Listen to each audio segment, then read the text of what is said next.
Freddie. Lots of comments and lots of questions about last week's video, which was mostly about which dress watch am I going to do. For those of you who missed that video or didn't feel like sitting through it, the choices were, these are still unrestored. Choices were a 6106 Actis 25 jewel, an 8346 Business A on its original bracelet, a 5606 LM on its original bracelet, which interestingly a lot of people didn't like. They're like, I take that thing off the bracelet. There that is. And I'm Bellmatic, early 27 jewel Bellmatic. The voting was extremely clear. There was no issue with hanging chads or court cases or jurisdictions or anything. The votes were very clear. The people have spoken. They want to see this Bellmatic worked on. So, as I have time, I'm going to do this Bellmatic. Second most votes was the LM, which I can understand. It's a cool watch. I mean, look at this beautiful cushion case. And the slim, look at how slim that is. Because it's such a low stack height. And I love the fact, I just love the compound curves of this case. And like how the dial is so big and flat and it takes up so much of the case. It's really neat.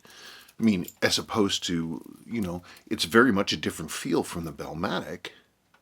Bellmatic is relatively tight dial, much larger case, certainly much thicker. Look at the difference in heights. So, Bellmatic. And then we'll go LM. And as I have time, I'll do the other ones. I don't know, people are crazy.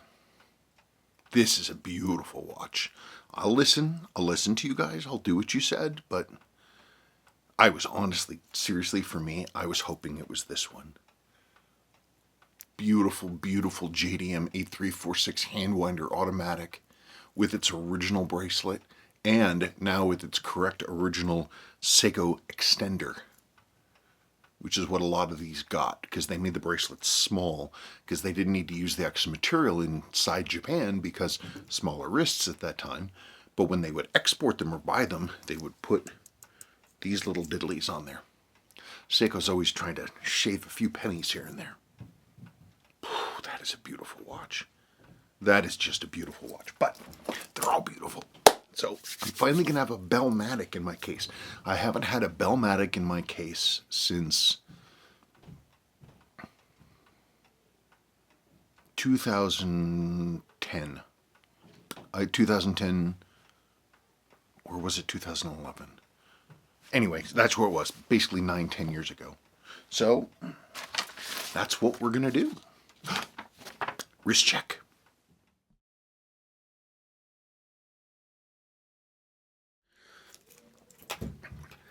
So this is a watch. This is my wrist check. This is a watch that I built from parts. I don't often build watches from parts, but these bits have been sitting for a very long time. And I was trying to build something like this, kind of like how an Omega Speedmaster is black with silver. And I had some other parts from other watches, but I just couldn't ever get the parts to fit from what I was trying to do. And then it occurred to me, because I was trying to do it with a 7828. Then it occurred to me, I was looking through stuff and I found the insides of this watch. This was one of those Giugiaro 80s watches. One of the ones with a black PVD case. And the case is all nasty. PVD's all worn off. But I had an extra case, an empty case, for a moon phase. 7848. Now 7848 and 7838 are the same height. You can drop one into the other. So I took a moon phase case. Again, it was it was empty. There was nothing in it. And I had to do some work to modify the crystal and the bezel And the chapter ring, the tacky ring, that had to be held in place because it was smaller than this bezel. So I had to come up with ways to increase its outer diameter so it would hold. But I used the PVD buttons from the original case. In this case, this is a generic bracelet that was basically brand new. It's unbranded, made in Hong Kong. It's old, but I thought it fit perfectly. It always bothered me to look in my project drawers and see this beautiful dial and hands and everything in this just grody PVD case. And the case is not only grody, it's made of base metal, which is just like, it's just garbage. It just rots away. So, I mean, I'm not going to get rid of the case. I will be able to put this back together if I wanted, but I just don't like base metal. That's pretty neat.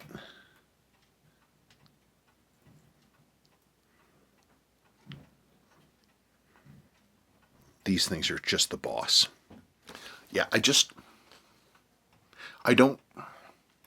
my ideal with a custom built watch made out of parts is that if the watch looks in any way like it's cobbled together, like it doesn't look like a natural fit, I won't stand it. But this, I mean, maybe I'm flattering myself, but to me, this looks like something Seiko would have made like this. I mean,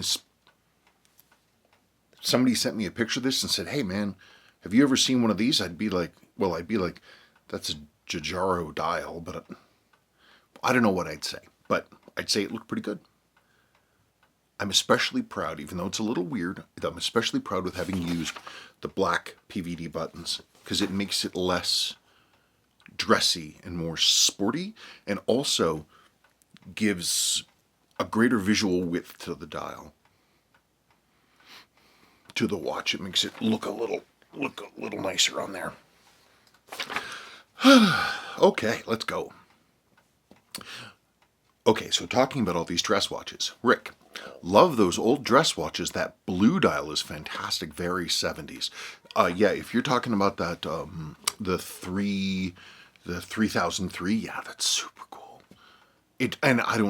Like crazy asymmetrical, iridescent blue dial. It's just, the shine is wild. It's one of the few instances I have a flat crystal on that watch, but it originally came with a big glass faceted one, and the faceted one would probably make it a little more visually interesting. I don't know. I just think it looks honestly a little dull with the flat crystal, but that's me. Anyway, blue dial is fantastic, very 70s. We're getting far enough away from the 70s. I'm kind of having a hard time picking out between, like, you get something that's early 70s versus something that's like mid-late 60s, and they're not that different. So many of these older watches had that silvery dial color that you just don't see anymore. Yeah, it's true. It's true. That beautiful shimmery radiant look. God, that's a beautiful watch. That's the watch. Your comment about the Mark 40 Omega reissue made me think about the new King Seiko limited edition they are selling for something like $3,000, I saw. Which I think is hilarious, since the real things are all over eBay for like 1/10 of the price. Yes, they are. Yeah, I mean, you can, King Seiko's, you go to regular eBay and you sort for US only, or you go and you make a point of searching for Japan, and you can find some beautiful King Seikos, for less money than buying a brand new mini turtle, and you could get genuine King Seiko. And some of these,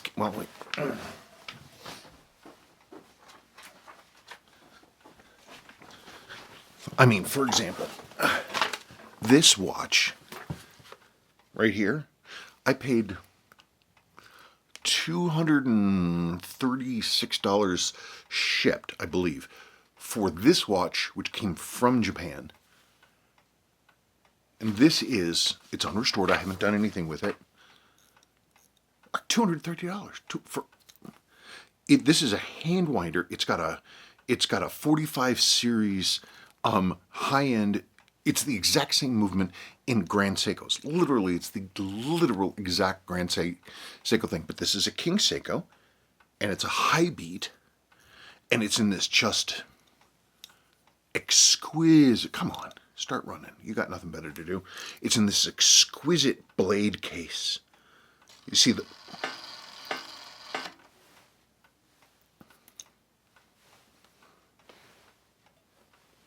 That clock is fast. I have to look at that. Sebastian's been busting in here and fiddling with it.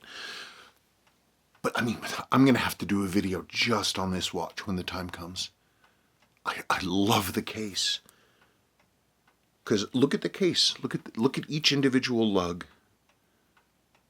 It looks just like the tip of a Japanese blade.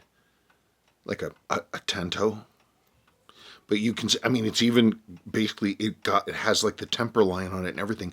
The way it's constructed, the way it's done, and it's so slim.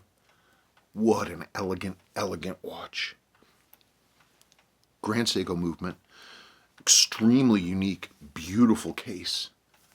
Gold medallion back, hand winder, non-loom JDM, $236. How much do you think, if Seiko was making this exact watch today with a hand wind high beat movement with a gold cap on it, how much do you think they would charge for this today? With a vertical linen dial? I bet you they charge a lot of money. They charge a lot more than $236. Yeah, I have to do a video about this case style.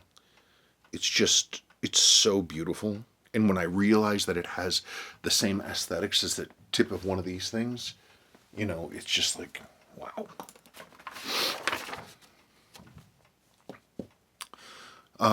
One last thing from Rick. For some reason he jumped to talking about Zenith. I'm not quite sure why. Considering Zenith's history, including powering many Daytona models, I would say they've earned the right to make whatever they want. The original question from 2 weeks ago must have had something to do with Zenith. Now, people, is it Zenith or Zenith? A couple years ago, Sabrina and I were in a sort of a gourmet cheese shop. I'm always looking at watches, but I never see anything cool. And this one guy in there, he had a Zenith, and I was like, oh my goodness, it's a Zenith. It's a Zenith. And I said, yep, it's a Zenith. And I was like, and Sabrina thought I was correcting him on pronunciation. I don't know what the correct pronunciation is.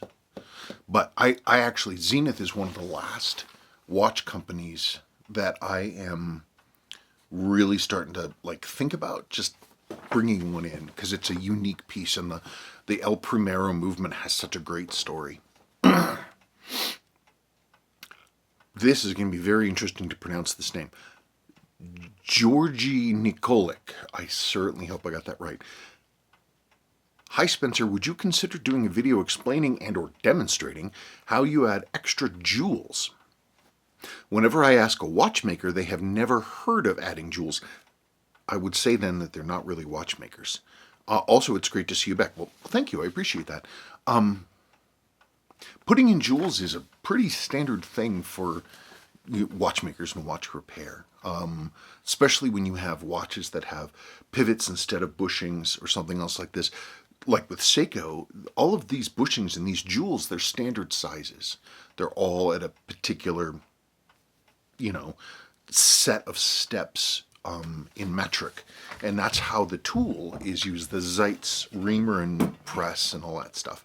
They're all designed to be a friction fit and a common set across, across many different makers' platforms.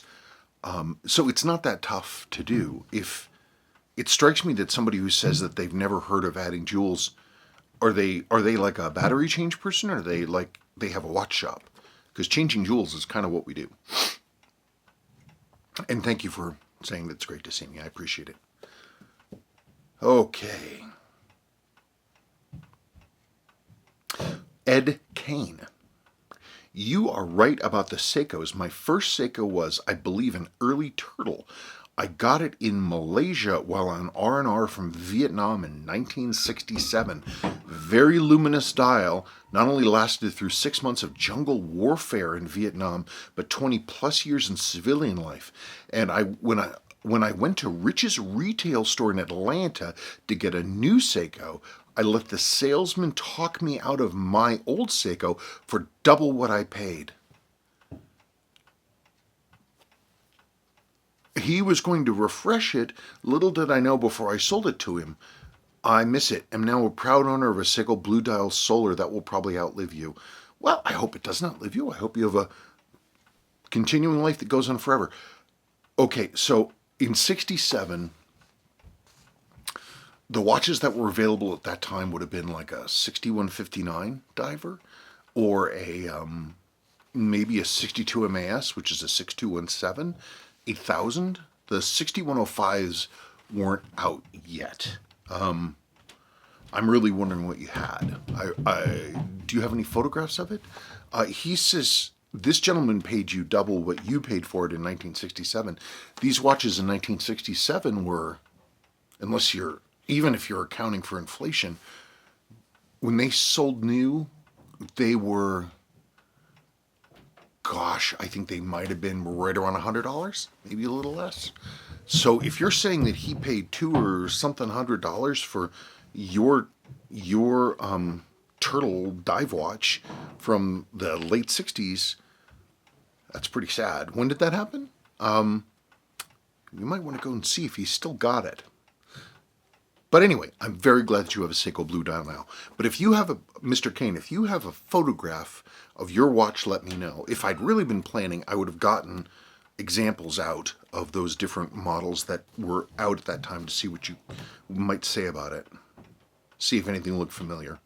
In any case, it's good to hear from you. Tom N. I recently acquired an NOS 6106-5529 gold tone hexagonal case in a beautiful 3-section pseudo-faceted dial. I don't quite know how else to describe the last bit. If it's like with stripes like this, they change the stamping on the underlying metal to have different highlights and capture light from different directions, and it gives it that illusion. All of that for less than a quality Horween strap. What the heck is Horween? Why does everybody talk about it? I don't know what it is. I get it confused with whatever that leather is that's made from a horse's butt. Anyway, I'm just tickled with it. On another subject, did you say battery and high beat in the same sentence when showing the Elnix? Please tell me more about this. I would absolutely love to. Elnix is pretty cool. I'll show you. Let's just take a break.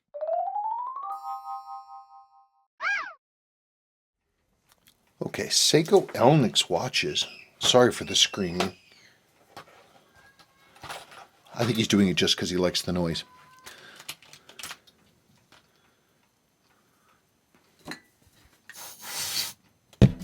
Now, this one is not running because I took the battery out, but it is in good running condition.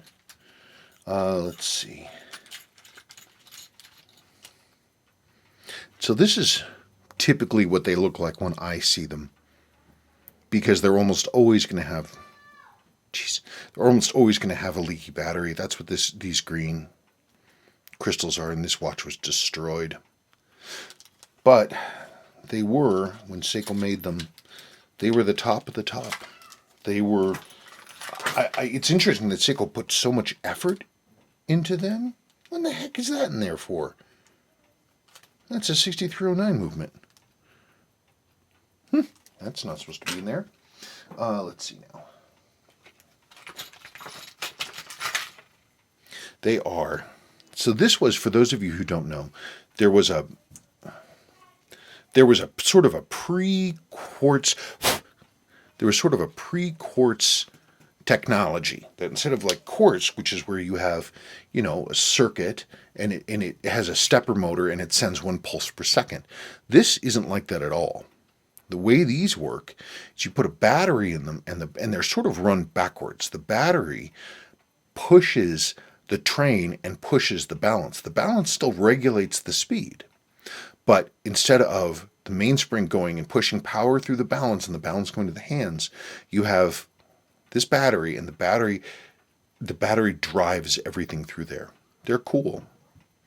They have a friction spring here to stop the main sweep pan from bonking around. Jeez, oh Pete. They're pretty amazing. You can't see it, but it's like a 2-level balance above and below with a magnetic impeller that pushes this back and forth. But look, 16 joules, and they hack, and yes, they're high beat. 28.8. Some people say, it's not high beat. 28.8 is pretty amazing.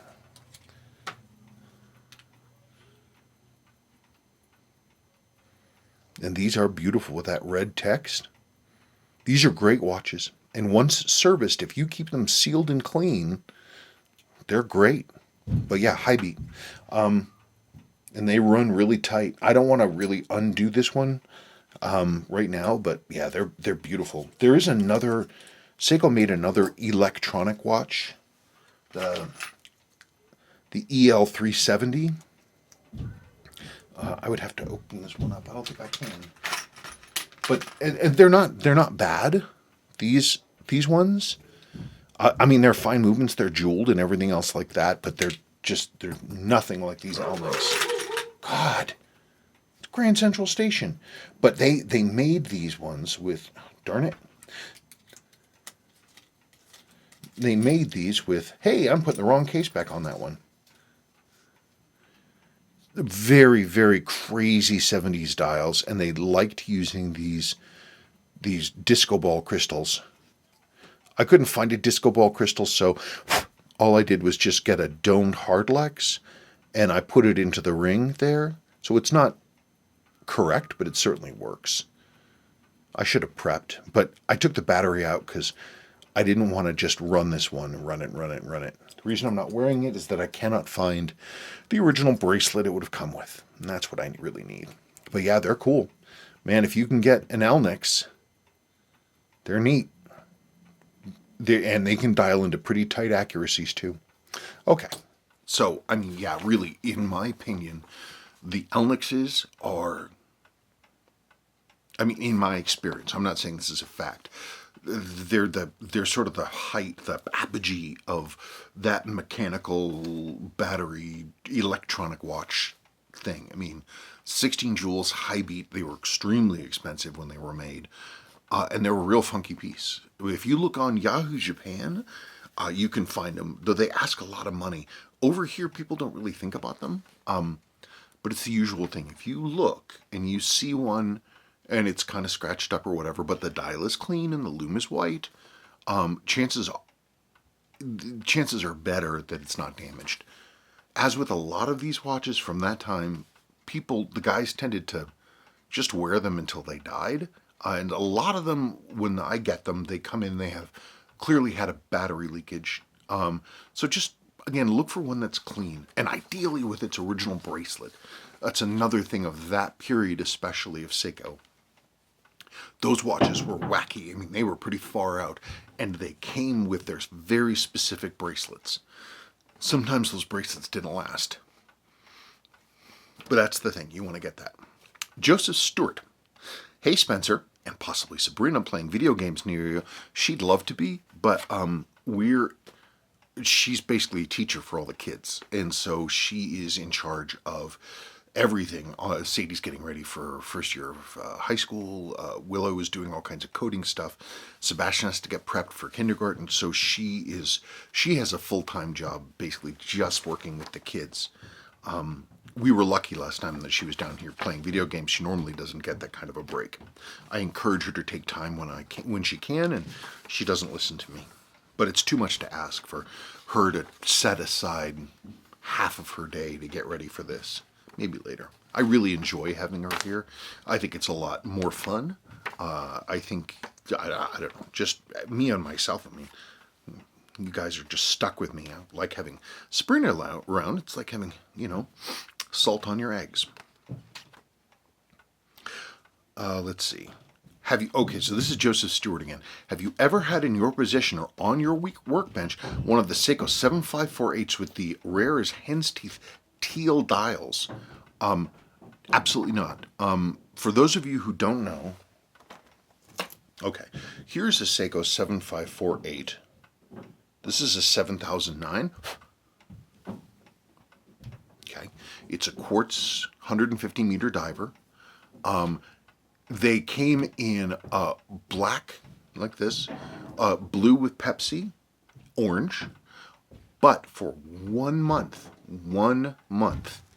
they made one that had the dial and chapter ring were teal.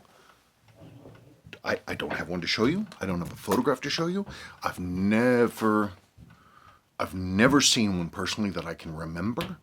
I do know somebody who found one from another collector that I know, and who sent me pictures of it recently. Said, "Hey, is this thing real?"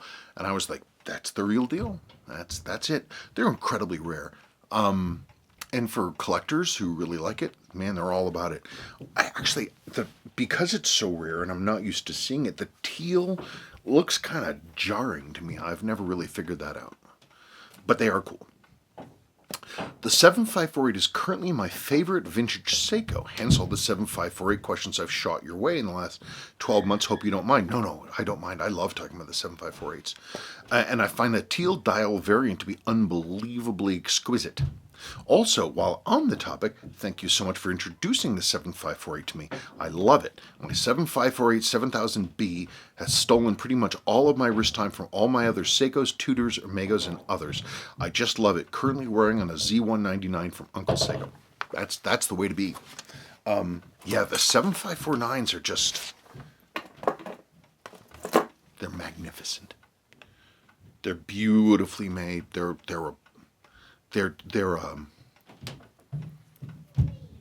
There's nothing on them that's not supposed to be there. Everything that is on there is there for a reason. It's a true tool watch. These things that's the real deal. They're a true tool watch. They're magnificent. They're fantastic. Love them. Okay. George Derugan. If you could have only one, would you have an SUN-019 or an Arnie? It's not much of a choice for me, mostly because, or for a few reasons. One, the SUN-019 is slightly too big for me. Also, it's kinetic, and the kinetic technology, that's a different subject, but it really, you've got to have, they're best for somebody who really only has a couple of watches, and who wears theirs regularly. They really have to be worn. They claim 6 months battery life. I don't buy it. I mean, my SUN-019 is on the kinetic charger right now. If I didn't have that kinetic charger, I'd be screwed. And you can't beat an Arnie. You simply can't. Either the original or the new Solar. Man, the new Solars, that's where it's at. I have mine. I love it.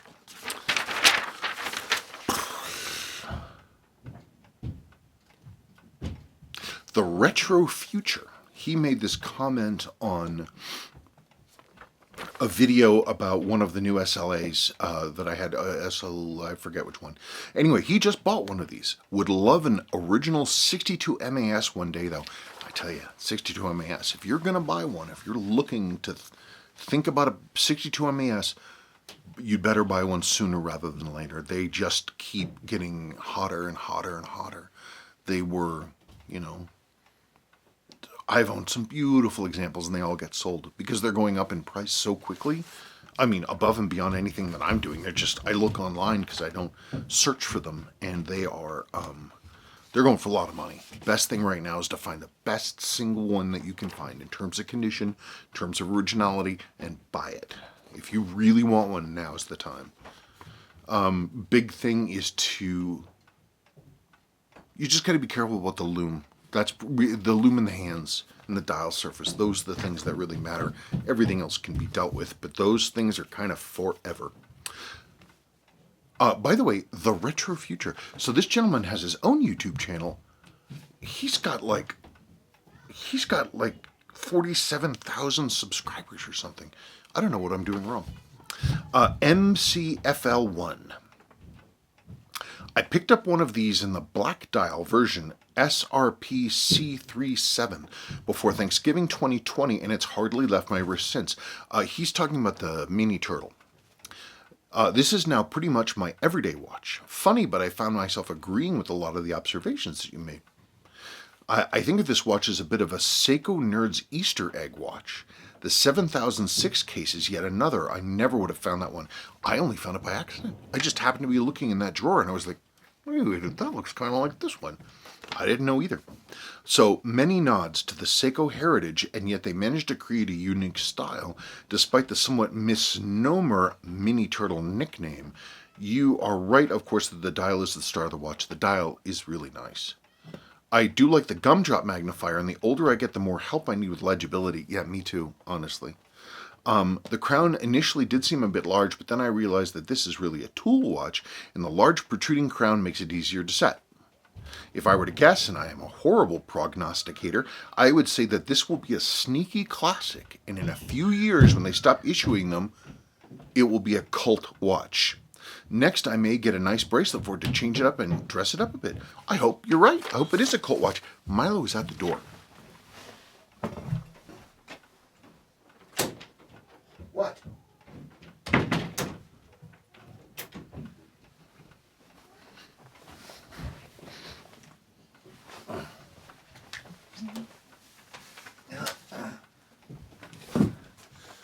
There, I had to let Milo in and then put up a stair for him. He can't jump very well. I don't think his balance is very good because his tail's kind of short.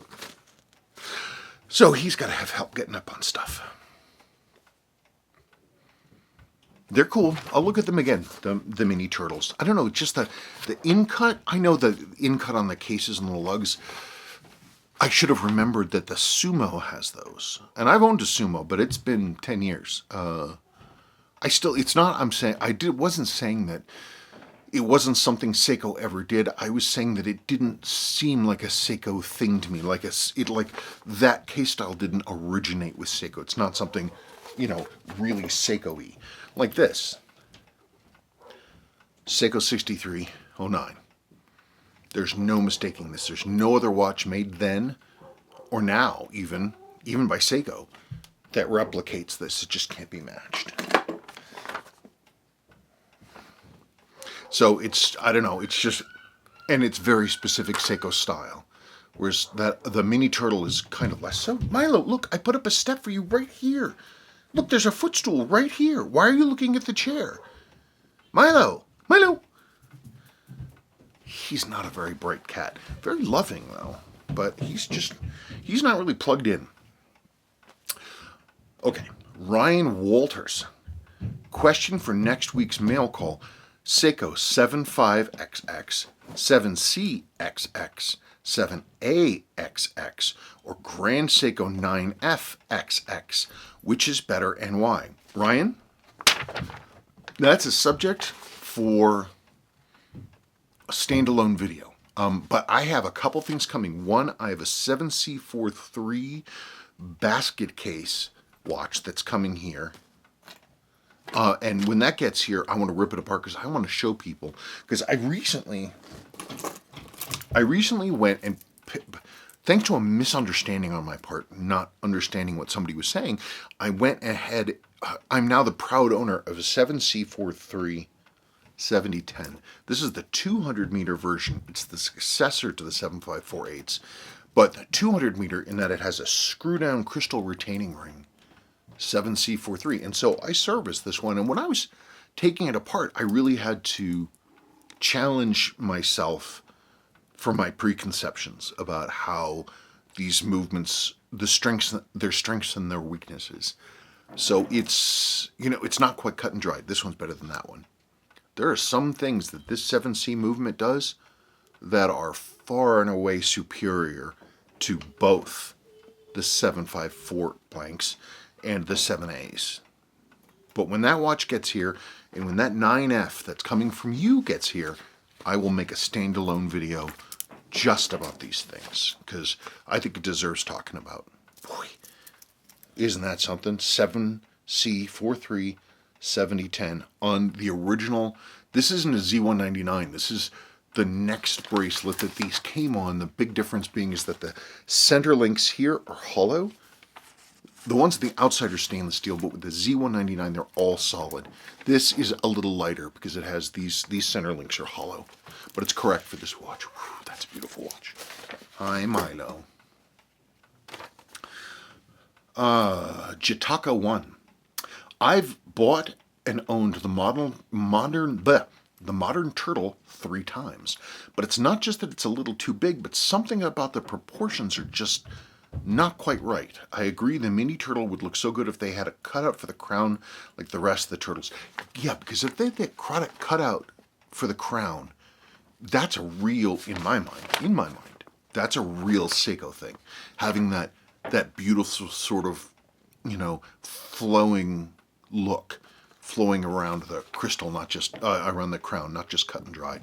That would really make it feel a lot more Seiko-y to me. The modern reissue of the 6309, it's just, there's something about it. It's just, I don't know what it is. The colors, the apparent size of it, I don't know. It just one of those things. Maybe I don't have any real imagination, or I'm too slavishly devoted to things I already understand. Chuck Schilling. Talking again about the mini turtle. I love the design. I'm a huge sucker for blue, but loathe the Cyclops. The cutouts don't bother me. I barely notice them. The only real reason I can get behind Cyclops is at all, even like on my Submariner, is that my eyes aren't that great, and I actually needed to read the date.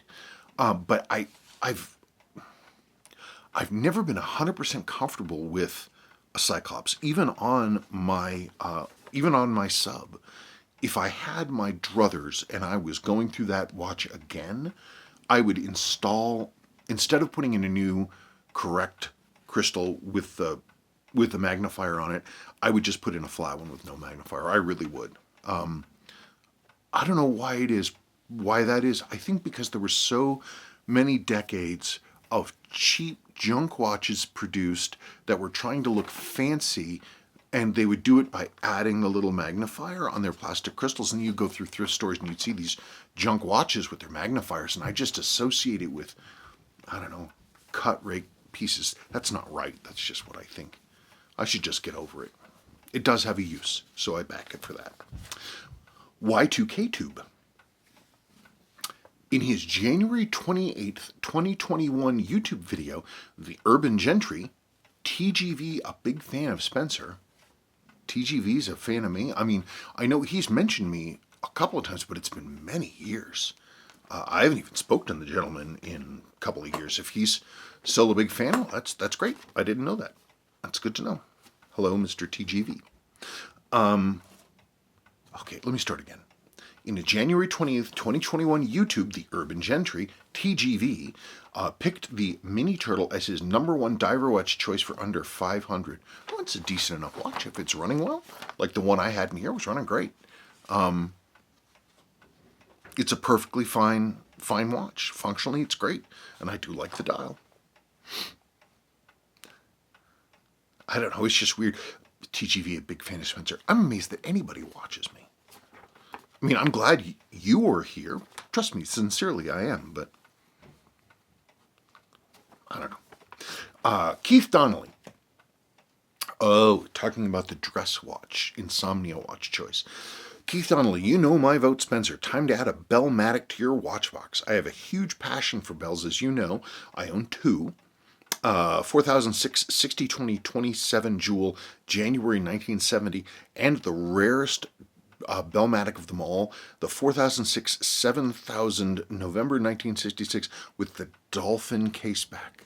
Only the very, very, very early ones have that dolphin caseback. I've never seen one personally, but they're 27 jewels too. Fantastic watches with a great community behind them. It would be a great addition to your watch box. I kind of thought that's kind of the boiling point for Bellmatics died down a few years ago. Am I wrong? Are people still like, yeah, Bellmatic? Anyway, I'll restore this baby and get that going. Boy, talk about class. It's just, what a beautiful watch. And they were so expensive in their day. High-end stuff, beautifully made, beautifully made. Look at this JDM bracelet, solid stainless steel, with these lovely ergonomic cutouts on the underside of the links. What a beautiful watch.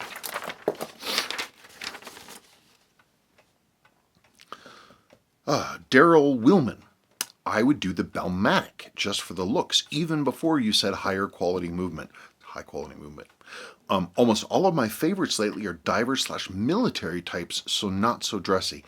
I'm down to just, pardon me, a couple of dress watches, a Seiko 7 series chronograph, and a Panda dial chrono. Nothing as vintage as these, however. 40 millimeters, about as small as I'd wear now. I'll go between 39 and maybe 42, 43 if it's a diver or a sport watch or anything, but I'm really getting to the point that like 40 is where it's at for me.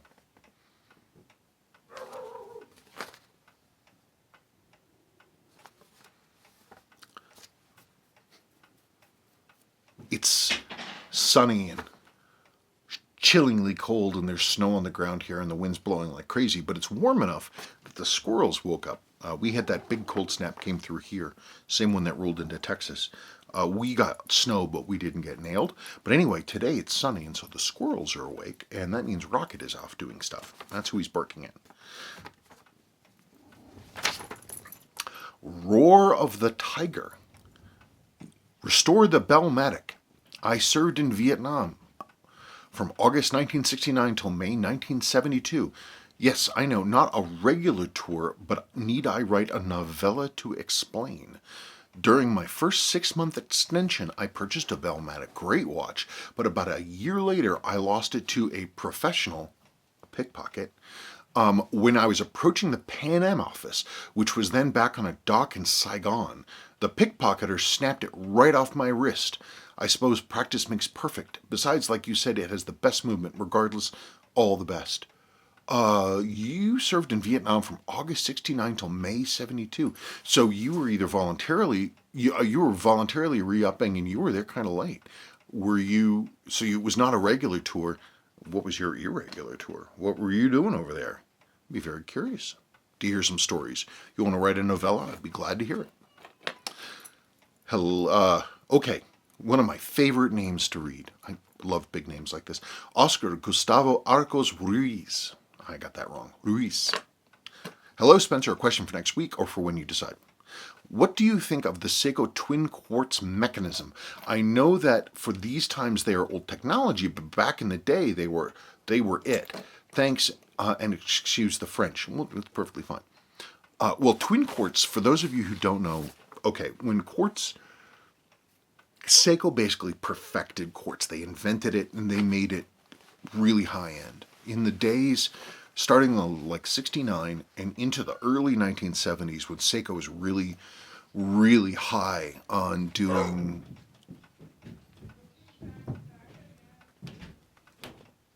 high-end quartzes, everybody was convinced it was the future.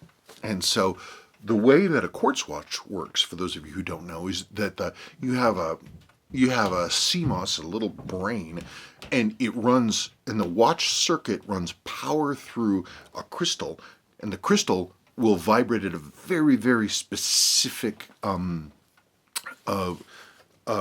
hertz. And so the watch can count the number of vibrations, and then whenever sufficient number of vibrations go by, it's like 47,000 or something. I should know, but I don't. And then it says, okay, fine, there's a second tick. Now, the one thing that can kind of get in the way of like super accuracy is temperature compensation. Because temperature's going to do, and this has been a lifelong technological challenge from watches all the way back to the very beginning. You get temperature changes and they will change how springs work. They will change how stiff or wobbly hairspring is. It will change the balance. The balances will change because as the material heats and shrinks, the diameter of the balances change, which will change its accuracy. It's all this stuff. There's all this a huge amount of work put into dealing with temperature changes.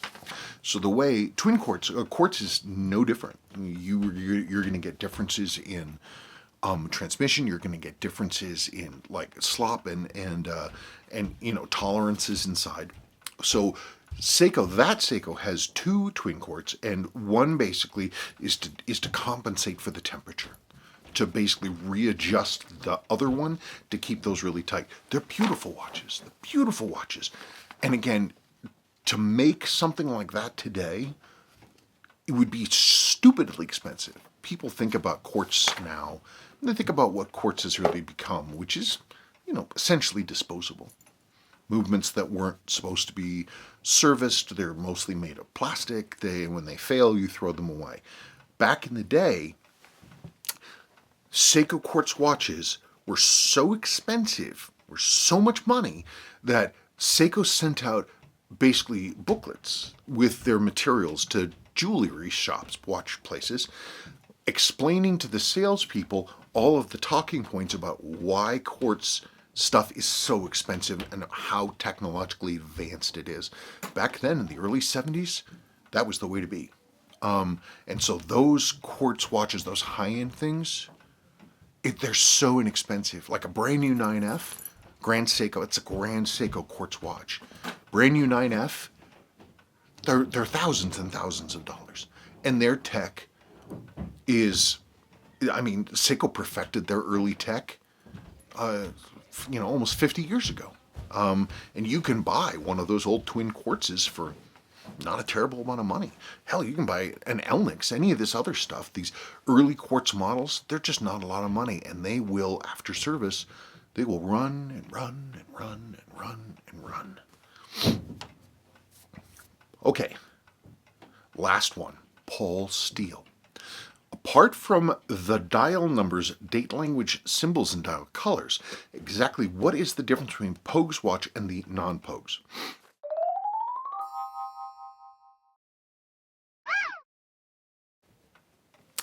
It's really it's pretty basic. Pogue's watch, based on every available piece of evidence we have, where he bought it, what the watch looks like now, all this stuff. His watch would have been a 6139 6005. It would have said, Seiko automatic. So Seiko with automatic below it, not chronograph automatic, just automatic. And then above the sub-register, it will have the SUA symbol with 17J, 17 jewels. And his also was made during the time between February 1971 and April 1972 that had resist text on the dial. So it'll say water 70M resist. And it's a 6005, which was North America only, basically. There was no 6005 that wasn't gold. Wait, no, I lied. There was no 6009 that was gold. There was only the proof, and that was an American one.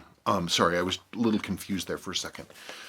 The 6139 6005 in the gold was, well, it's a North American model, and that's apparently what he had. Sorry, it's not a great answer, and I kind of got confused there for a second. My watch is being serviced, and oh, wait a second, no. Okay, he made this comment on a video I just did about restoring a Pogue, okay?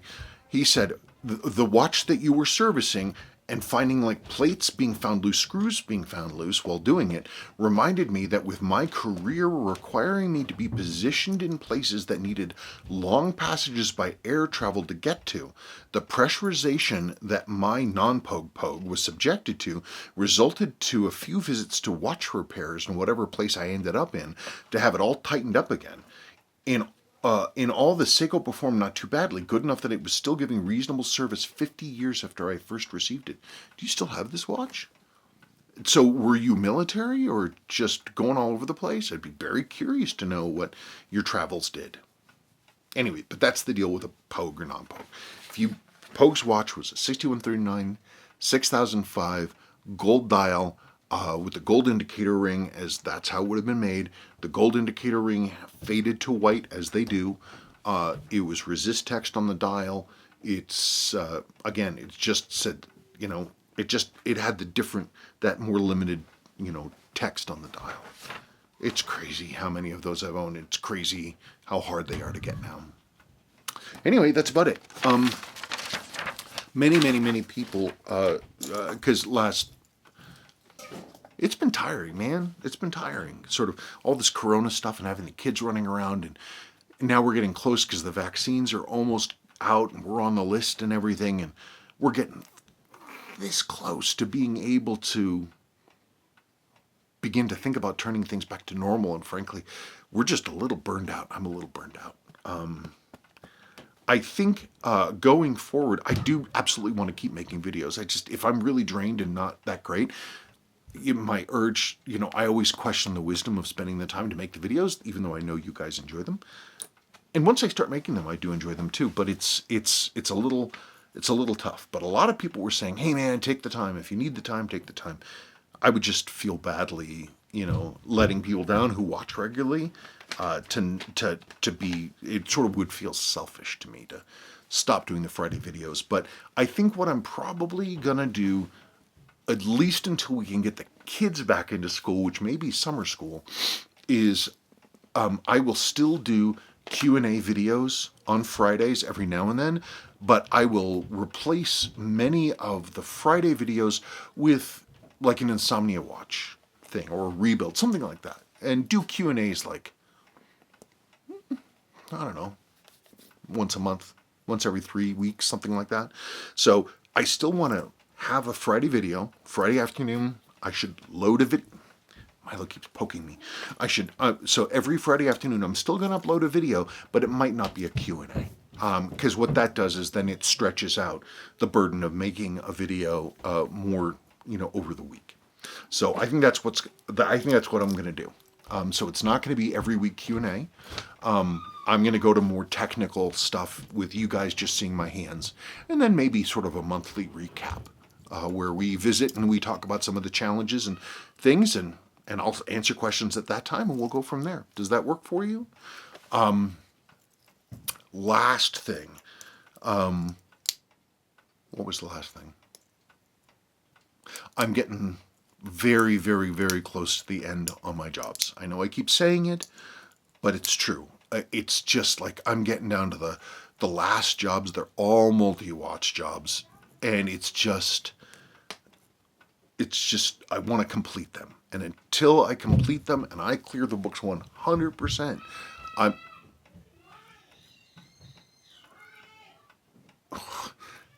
until I clear the books, and there isn't a single job in here, nothing, not a single piece of customer work of any kind, at that point, then I'll start to reevaluate what's going on. I think I might take a break and just just restore watches and put them on the website for a little bit, just to sort of have a break and feel like I'm really, having some fun. But once we get the kids back in school, we're hoping for summer school. They're not, but we are. And we'll go from there. I can't believe you people. Really? Bellmatic over this thing. All right, whatever. They're all beautiful watches, and I'm looking forward to doing it. That's a crazy beautiful watch. Crazy beautiful watch. Okay, folks, that's it. Thank you much. Ryan, and when that 9F gets here, I'll let you know. And I'm just waiting for this other 7C basket case, but it's coming from Texas, where, of course, they're clearly having a lot of problems with the weather and everything, so that one's a little delayed. But when those get here, we'll do it. Okay, bye, folks.